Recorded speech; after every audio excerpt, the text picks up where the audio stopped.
Chers militantes, chers militants, mes chers compatriotes, chers amis de la Côte d'Ivoire, depuis que j'ai eu l'honneur d'être élu à la présidence du PDCI-RDA le 23 décembre 2023 à Yamoussoukro par nos militants, j'ai pu, grâce à leur soutien, procéder à une modernisation et une redynamisation de notre parti. L'équipe que j'ai mise en place et moi-même avons souligné, identifié sans concession les difficultés auxquelles font face chaque jour les Ivoiriens et nous avons proposé aux Ivoiriens une autre manière de faire de la politique et de diriger notre pays. Je remercie ici tous nos militants qui ont travaillé sans relâche partout dans notre pays ces derniers mois pour être à l'écoute des Ivoiriens, pour mieux comprendre et mieux traduire leurs préoccupations, que ce soit le chômage des jeunes ou la cherté de la vie, deux de leurs plus importantes préoccupations. Donc merci donc à tous nos vaillants militantes et militants pour leur travail.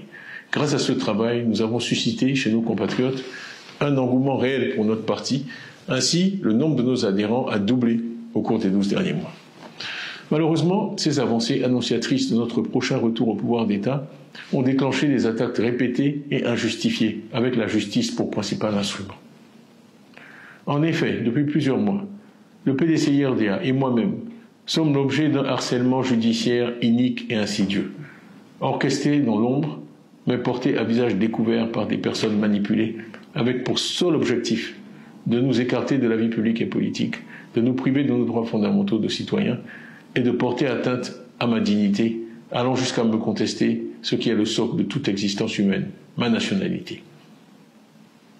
Toute ma vie a été pétrie aux valeurs ancestrales de ce pays où je suis né et où j'ai grandi. L'éducation que m'ont inculquée mes parents est fortement inspirée de la philosophie humaniste faite de paix, de respect de la personne humaine, de tolérance, de rejet de toute forme de violence que le père fondateur de la nation ivoirienne, Félix Houphouët-Boigny, nous a légué.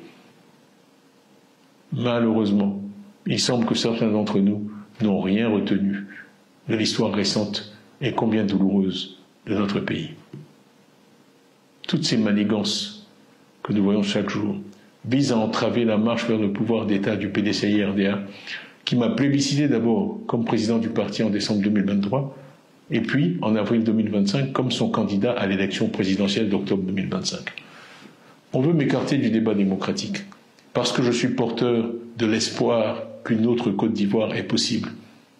Ma voix est une voix que nos adversaires veulent éliminer, non par le pouvoir de leurs idées, mais par la persécution et par l'instrumentalisation de la justice à des fins politiques et partisanes. Le but de ces manœuvres est simple, il est de nous distraire de l'essentiel, l'évaluation du bilan du RHDP après 15 ans au pouvoir et l'élection d'octobre 2025. Alors que l'on était en droit d'espérer des élections inclusives, transparentes et apaisées, force est de constater que la radiation injustifiée du candidat du PDCI-RDA vient s'inscrire dans la logique de l'élimination des leaders des principaux partis politiques de l'opposition pour se garantir des élections sur mesure et une victoire certaine. Je ne peux que ressentir de la déception face à un tel déni de démocratie en Côte d'Ivoire. Ainsi, on m'a refusé en avril 2025 un certificat de nationalité, au mépris de l'histoire, des textes et des traditions de notre pays. Plus grave, il se dessine une volonté claire de mettre notre parti, le PDCI-RDA, sous contrôle, sous tutelle, à un moment où l'espérance en un retour du PDCI-RDA au pouvoir, après 25 années d'opposition, est partagée par beaucoup d'Ivoiriens et par tous nos militants et tous nos sympathisants. Ce que nous défendons transcende nos personnes. Dans l'intérêt du parti, j'ai donc décidé de remettre entre vos mains, à vous les militants, mon mandat de président du parti.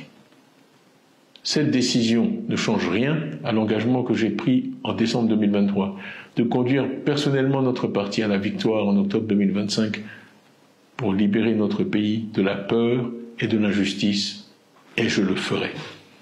Je sais qu'après m'avoir élu en 2023, vous m'accorderez de nouveau votre confiance, sachant que les autorités ont récemment affirmé que j'étais, et je les cite, indubitablement ivoirien. Conformément à nos statuts, les organes compétents se chargeront de prendre dès aujourd'hui les décisions nécessaires dans l'intérêt supérieur du parti pour permettre au PDCI-RDA de poursuivre sa marche glorieuse et victorieuse. Chères militantes, chers militants, ne baissons pas la garde, ne nous résignons jamais, continuons le combat avec encore plus de détermination. tous ensemble pour la victoire en octobre 2025, avec une foi inébranlable en notre avenir commun. Que Dieu vous bénisse, que Dieu bénisse le PDCI RDA, que Dieu bénisse la Côte d'Ivoire. Je vous remercie pour votre attention.